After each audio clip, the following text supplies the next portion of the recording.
Earlier today, well, I had this funeral, but before that, the RE kids came in here and cleaned the church, but wasn't paying attention, and a couple of the little girls decided to pledge the tile.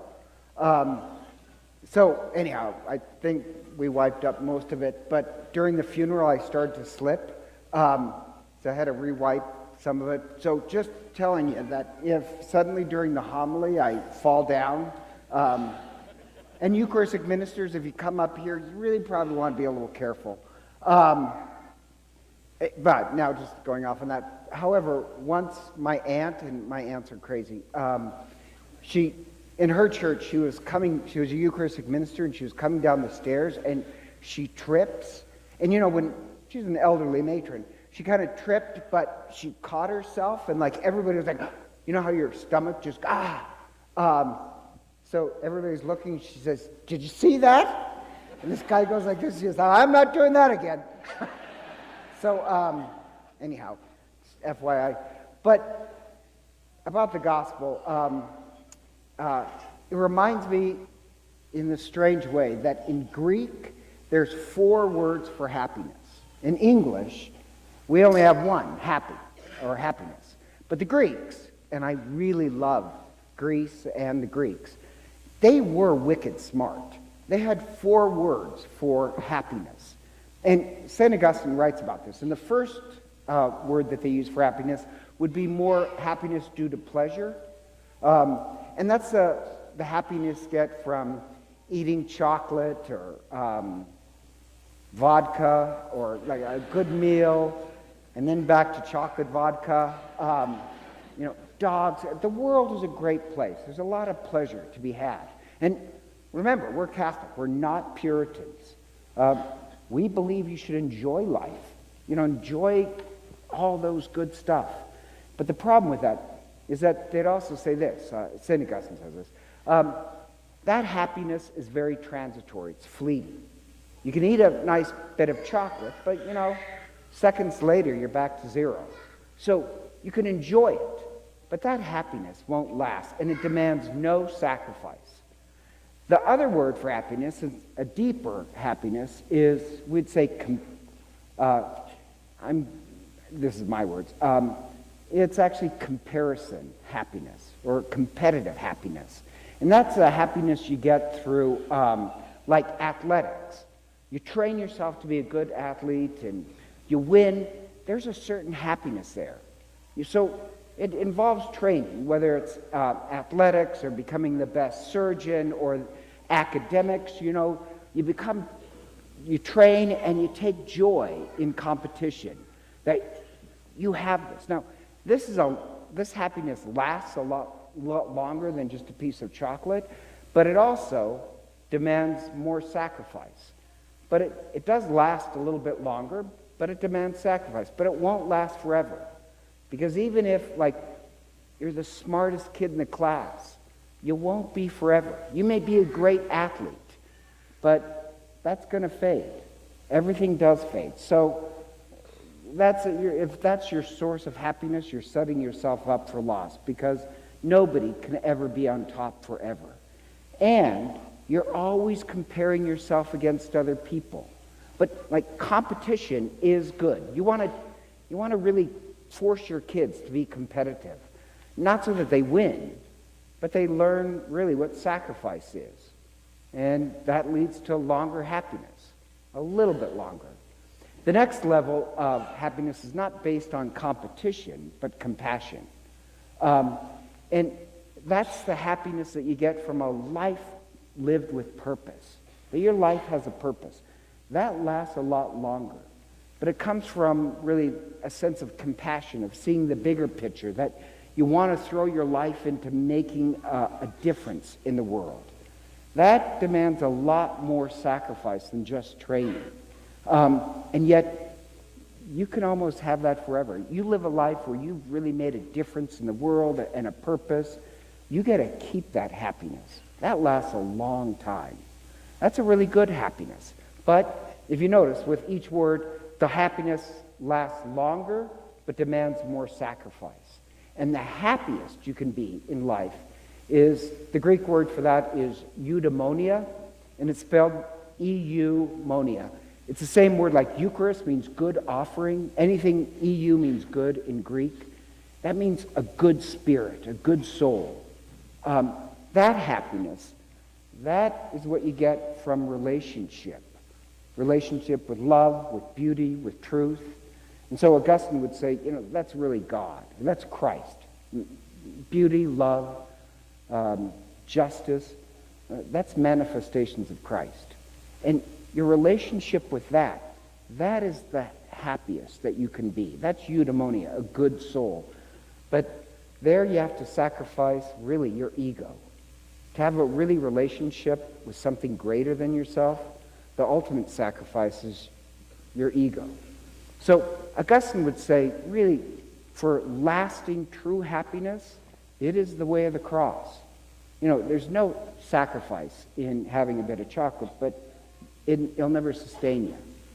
But true happiness, a eudaimonia, it's really dying to your ego, your anger, your selfishness. There you're in relationship, and there you will know love and happiness. That's the highest possible happiness. Now, that, oddly enough, does remind me of today's gospel. Because in today's gospel, it's strange. Jesus is just about to take up the way of the cross, so he goes up on the mountain, and he transfigures in front of the disciples. And the prophets appear before him. Now, what's key in Greek, what he mentions to the prophet is that he's going to go the way of his exodus, the way of the cross. And so the gospel is connecting the way of self-sacrifice is connected with your humanity being transfigured. So we'd say the reason why in Lent, what does a transfiguration have to do with the cross? Is how you become transfigured is the cross.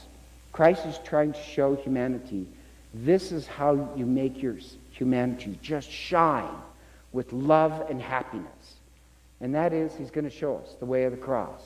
That's why when Peter says, "Oh, Lord, it's good for us to be here. Let's set up tents and live on a beach and just enjoy this forever."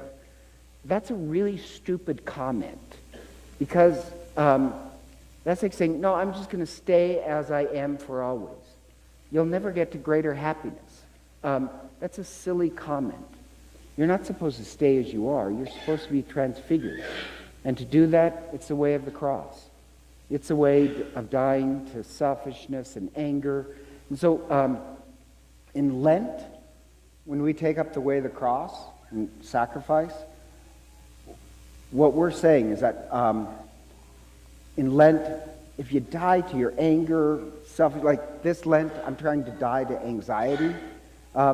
What shines more is the presence of God. So before we get to Easter, where we say, yes, we are more alive, first, we want to take up the way of the cross and die to all those other things. So happiness and the way of the cross, it's actually incredibly connected. For those who are entering marriage, I could give you a whole lecture. I won't. People are already starting to fall asleep.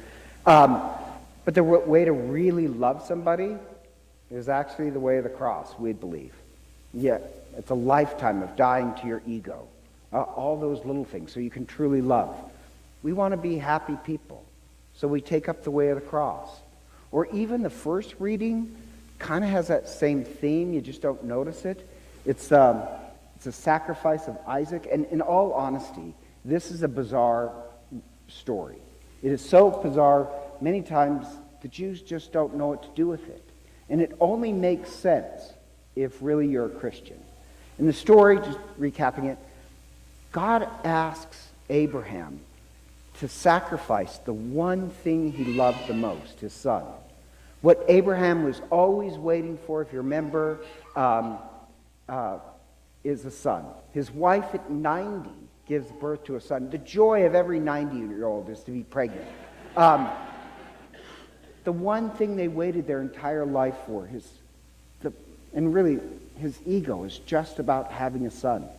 And God asked him to sacrifice his son. That's crazy. But he says yes. And how you say yes to a sacrifice in Hebrew is by saying, "Here I am." And don't think that Isaac is a little boy. Do you know how Isaac would have been in his mid-30s? Now, who else had a sacrifice out of love in his mid-30s? Jesus.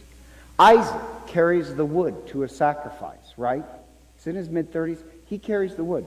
Jesus, mid-30s, carries the cross. Isaac, it's not in today, we cut it out of the readings, but Isaac at one point says to Abraham, he says, where's the lamb to be sacrificed? And Abraham just believes somehow God will raise Isaac up again from death to life. So Abraham says, God will provide the lamb. And in this stunning passage, Isaac suddenly says, here I am. What that means is sacrifice me. So he's bound. Christ is bound. And but as you know, Isaac doesn't die. There's a ram caught with its head in the thorns that God provides for the sacrifice. You remember the crucifixion? Christ is the lamb, the sheep, who wore a crown of thorns. The story only makes sense in Christianity because it's really the story of God doing anything for us. God will sacrifice Christ just out of love to save us. That's the point of the story. Yes, Abraham is willing to sacrifice anything for God, but it's God who will do anything, sacrifice himself just to save us. And the idea is that really, Abraham afterwards, God tells him, you will have as many descendants as the stars. It's this idea that really, if you can sacrifice even what your ego prizes the most, what you'll gain is life and love. We'd say that's the way of the cross. And there's this story, happened a couple years ago from Armenia, where Armenia, they had this horrible earthquake. And it sounds strange, I love this story, where they had this horrible earthquake, and this father just dropped his kid off at a kindergarten. And as he's driving away, the earthquake strikes, and the school is flattened. And so the father, heartbroken, starts to clear off rubble. And people helped. But in a few hours, people gave up out of exhaustion. The father continued overnight, still moving stone. And in the morning, he pushes over a slab of concrete, and there under the slab, two slabs leaned against each other, and all the kids were safe. And he pushes the slab over, and as soon as he does, he hears the voice of his son say, "See, I told you he would come." I love that story of the son simply believed his father would do anything for him. That's the way of the cross. To get to love, to happiness, it demands that we sacrifice our ego. To get to happiness and love, it is the way of the cross. We take up the way of Lent because we want to be transformed.